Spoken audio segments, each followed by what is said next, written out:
안녕하십니까. 인문학 콘텐츠 연구소 인연입니다.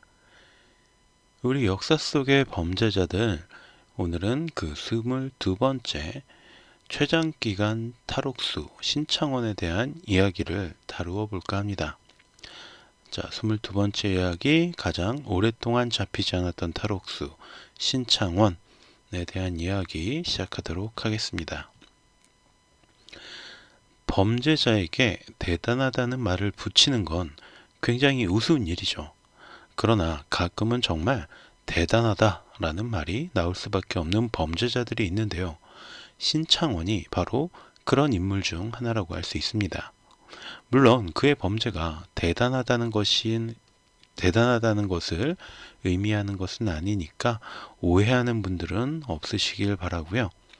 1967년 전북 김제에서 사남 1녀 중 네 번째로 태어난 신창원은 가난한 집에서 살았고요. 어머니도 병으로 일찍 잃게 됩니다. 아버지는 부인을 잃은 슬픔 때문인지 자주 술을 마셨고, 술을 마시면 또 자식들을 때렸다고 해요. 자신의 아들과 새로 들어온 계모는 심하게 편애를 했고요. 이에 신창원은 칼을 들고 난동을 부려서 계모가 집을 나가기도 했다고 전해집니다. 그러니까 아버지가 꽤 능력은 있었나 봐요. 그죠? 자주 술 마시고 애들도 때렸는데 또 부인을 또 어디서 데리고 왔나 봐요. 근데 그 부인한테도 아들이 있었다는 거죠. 그래서 새로 들어온 계모가 심하게 편애를 하니까 신창원이 어떻게 했다고? 난동을 부려서 칼을 들고 난동을 부려가지고 계모가 집을 나갈 정도로, 그러니까 어릴 때부터 성깔이 대단했구나라는 정도 생각해 볼 수 있겠네요. 자, 이 사람이 바로 신창원입니다. 나무위키에서 찾은 사진이고요. 국민학교 5학년이던 어느 날 학교에서 육성회비 등을 내지 않은 신창원에게 선생님이 XX야, 돈 안 가져올 거면 학교에 오지 마, 꺼져 등의 욕설을 했고요. 그런 욕설을 듣고 나서 자신의 마음속에 있던 악마가 깨어나는 것을 느꼈다라고 훗날 신창원이 회고했습니다. 어쨌든 신창원은 이후에 점차 남의 밭이나 가게에서 먹을 것을 훔치거나 닭이나 수박 등을 서리하면서 도둑질을 익히게 됩니다. 특히 달리기가 워낙 빨라서 동네 사람들이 잡지 못할 정도였다고 해요. 중학교에 들어간 뒤 석 달 만에 퇴학을 당했을 정도로 문제가 많았던 신창원은 다시 좀도둑질을 하다가 경찰서에 잡혔고 훈방 조치가 됩니다. 그러니까 별거 아니니까 다음부터 이러지 마. 그러고 훈방이 된 거죠. 근데 이때 그의 아버지가 신창원을 완전한 범죄자의 길로 몰아넣고 맙니다.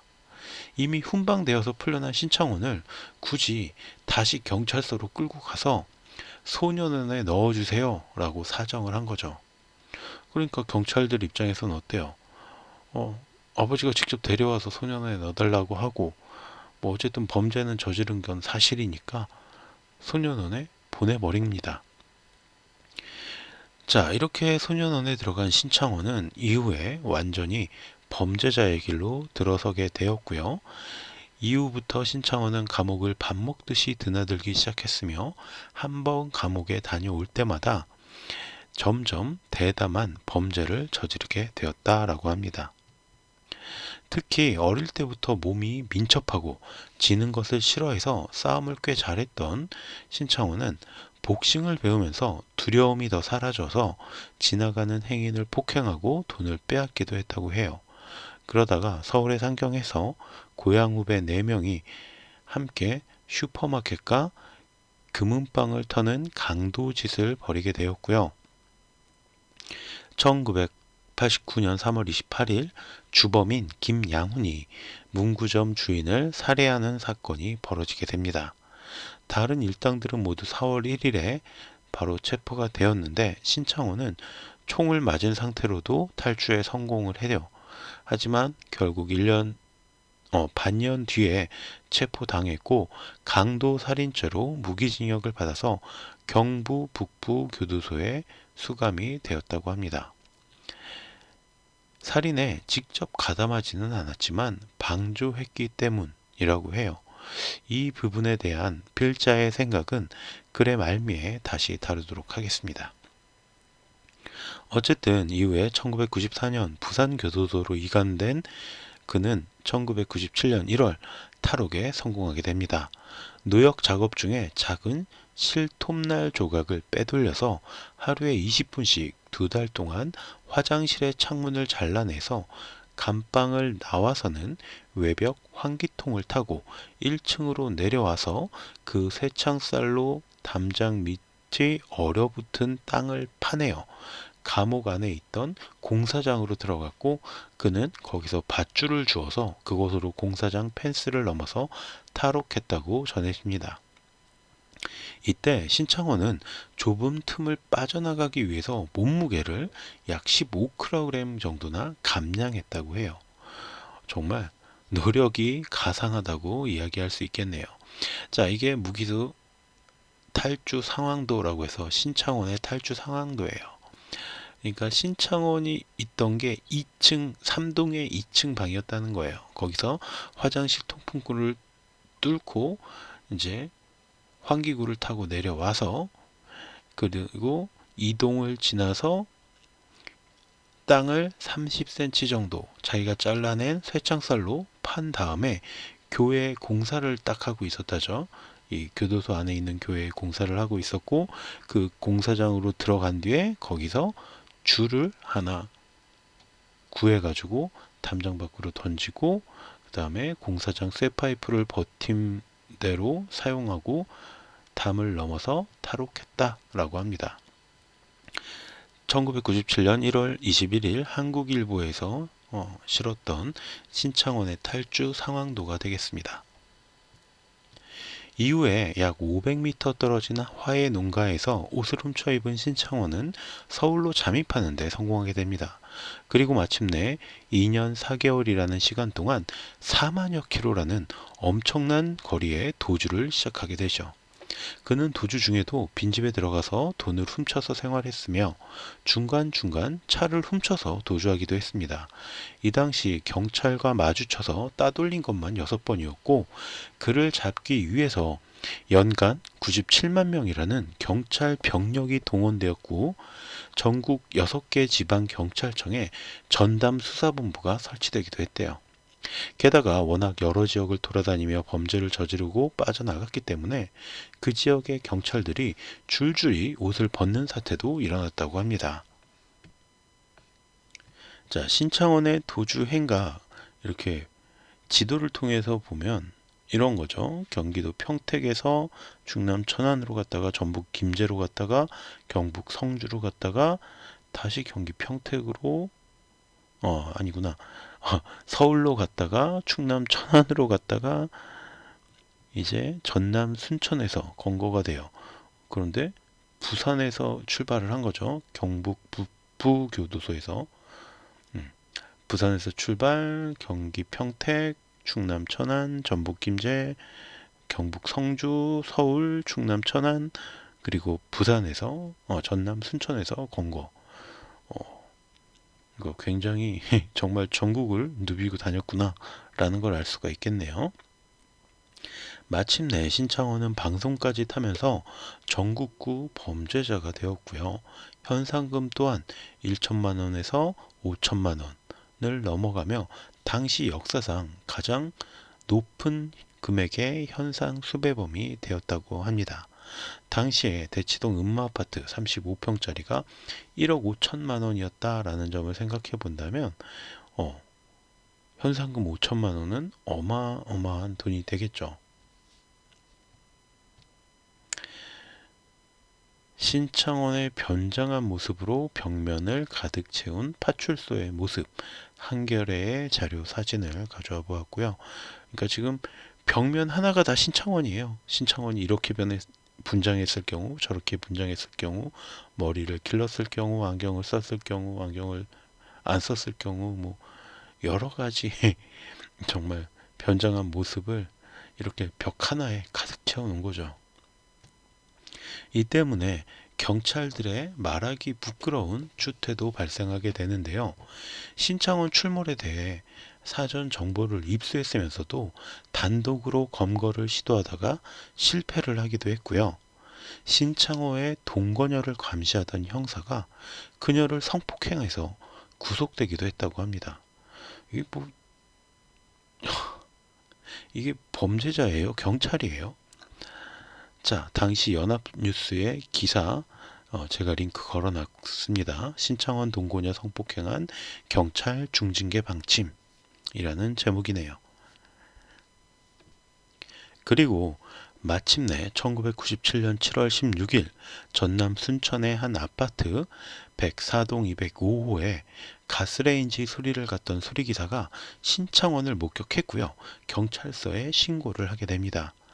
결국 2년 반 가까운 시간 동안 지구 한 바퀴의 거리를 도망치던 신창원은 그렇게 다시 검거가 되게 됩니다. 그리고 22년 6개월이라는 형량이 추가가 되었는데요. 솔직히 조두순 같은 인간 쓰레기도 12년을 받았는데 신창원이 그 2배에 가까운 형량을 받았다라는 건 그냥 경찰들의 어떤 복수심 때문이 아닐까라는 생각이 들기도 합니다. 물론 애초에 강도살인죄로 무기징역 중이었기 때문에 뭐 형량이 얼마나 더 추가로 떨어지든지 별 상관은 없었을 겁니다. 그러나 이른바 괘씸죄가 적용되었다는 의혹을 부정하기는 힘들겠습니다. 이후에 앞서 다루었던 유영철, 강호순, 정남규, 그 밖에 뭐 조두순, 또 정두영 같은 사이코패스 범죄자들이 등장하면서 신창원은 조금이나마 동정의 여지가 생기게 됩니다. 우선 그는 목숨을 걸고 도주 중에도 도둑질이나 강도질은 했어도 여성을 성폭행하거나 사람을 죽이거나 하지는 않았기 때문입니다. 물론 그를 도와주었던 여성들이 굉장히 많이 있었어요. 그런데 그 여성들은 하나같이 강압은 없었다라고 이야기하면서 신창원을 보호하려고 했어요. 뭐 신창원에게 어떤 굉장히 남자적인 매력이 있었나 봅니다. 여자들이 굉장히 신창원을 옹호하고 도와주었다고 해요. 특히나 그는 다른 사이코패스 범죄자들처럼 자신의 범죄에 대해서 부정하거나 자랑하거나 그런 짓은 하지 않았습니다. 지금 나를 잡으려고 군대까지 동원하고 엄청난 돈을 쓰는데 나 같은 놈이 태어나지 않는 방법이 있다. 내가 초등학교 때 선생님이 너 착한 놈이다 하고 머리 한 번만 쓸어 주었으면 여기까지 오지 않았을 것이다. 5학년 때 선생님이 XX야 돈 안 가져왔는데 뭐하러 학교 와? 빨리 꺼져 하고 소리쳤는데 그때부터 마음속에 악마가 생겼다. 제가 앞에서 한번 언급했던 신창원의 회고죠. 이게 신창원 907일간의 고백, 현재는 절판된 책에서 실제로 신창원이 적어놓았던 내용이고요. 저 같은 범죄자가 다시는 없게 사회와 가정에서 문제아들에게 사랑을 주십시오. 재검거 당시에 신창원이 했던 말이고요. 안녕하세요. 편지 잘 받았습니다. 이틀 동안 많은 고민을 했습니다만 사용도 부족한 중죄를 지은 죄인이 무슨 말을 할 수 있겠어요. 모두 자기 변명에 불과할 뿐이지요. 저는 그저 이곳에서 조용히 속죄하며 남은 생을 마무리하고 싶습니다. 신창원 드림. 이게 2020년 10월 8일 꼬리에 꼬리를 무는 그날 이야기 방송에서 신창원에게 편지를 보냈대요. 그러니까 뭐 인터뷰를 할 수 있겠느냐, 이야기를 들어보고 싶다, 뭐 이런 거였겠죠. 그런데 신창원은 이렇게 답장을 했다고 합니다. 신창원이 워낙 신출귀몰했던 터라 범죄자인 신창원을 응원하는 사람들도 있었고요. 그가 체포 당시에 입고 있었던 이탈리아 브랜드인 미소니의 화려한 티셔츠가 품절되는 사태도 일어났습니다. 이게 정말 화려하죠. 온갖 정말 무슨 어디 무당들이 입는 옷이 아닐까 싶을 정도로 화려한 이런 걸 쫄티라고 하죠. 딱 달라붙는 그런 옷을 입었는데 이게 그때 당시에 정말 대히트를 쳤다고 합니다. 검거된 신창원의 모습 한겨레 자료사진에서 가져왔고요. 907일간의 도주, 동원된 경찰 97만 명, 경찰 57명 징계, 현상금 5천만 원, 수배 전단 463만 장이라는 기록 아닌 기록을 세웠던 신창원. 이처럼 여러 면에서 신창원은 정말 대단한 기록을 남긴 범죄자임에는 틀림없습니다. 제가 앞에서도 이야기했던 것처럼 이 사람이 저질렀던 범죄가 대단하다는 게 아니라 정말 이런 여러 가지 정말 대단한 기록을 남긴 범죄자라는 거죠. 그리고 무엇보다 제가 하고 싶었던 말은 강도살인에 대한 공범으로 무기징역을 받았던 그의 판결 역시 그가 어린 시절 저질렀던 도둑질을 아버지가 소년원에 보냈던 것처럼 과한 처분이 아니었는가라는 점입니다. 그가 강도 범죄에 가담한 것은 맞아요. 그런데 살인에는 전혀 가담하지 않았음에도 불구하고 강도치사에 공동정범으로 묶여서 받게 된 무기징역은 분명히 과한 감이 있습니다. 비슷한 시기에 벌어졌던 이태원 살인 사건에서도 2명이 용의자였지만 누가 죽였는지 밝히지 못해서 2명 모두 무죄 판결을 받았었죠. 물론 이후에 과학수사 기법이 발전하면서 16년 만에 진범을 잡아서 죄를 묻기는 했어요. 그렇지만 그 옆에서 구경만 했던 다른 한 명을 공동정범으로 묶어서 처벌하지는 않았죠. 그런데 왜 신창원은 피해자와 피의자가 분명한 사건에서 살인에 가담하지 않았는데도 불구하고 무기징역이라는 형벌을 받아야 했던 것일까요? 물론 제가 법에 대해서 그렇게 잘 아는 편이 아니기 때문에 잘 모르고 이야기하는 것일 수도 있습니다만 이건 상식적으로 공정하지도 평등하지도 못했던 판결이 아닐까 저는 그런 생각이 듭니다. 아무튼 그가 남겼던 말처럼 이러한 범죄가 다시 태어나지 않도록 사회와 가정에서 이른바 문제 아들을 선도할 수 있는 올바른 그런 시스템이 갖추어지기를 소망해 봅니다. 그럼 오늘 내용은 여기서 마치도록 하고요. 한 가지 공지해 드릴 사항에 대해서 짧게 알려드리겠습니다. 자, 다음 시간부터는 우리 역사 속의 간신들이라는 새로운 코너를 마련했습니다. 물론 우리 역사 속의 범죄자들을 끝낸다는 게 아니고요. 이 두 가지를 번갈아 가면서 여러분께 소개해 드리려고 해요. 그래서 다음 시간 우리 역사 속의 간신들 첫 번째 인물은 묘청이 되겠습니다. 라는 거 여러분들께 미리 예고하는 거고요. 오늘도 제 길다면 길었던 이야기를 들어주신 청취자분들, 시청자분들 감사드립니다. 오늘 콘텐츠가 여러분의 흥미에 좀 잘 맞았다라고 생각하신다면 구독과 좋아요도 부탁드리겠습니다. 감사합니다.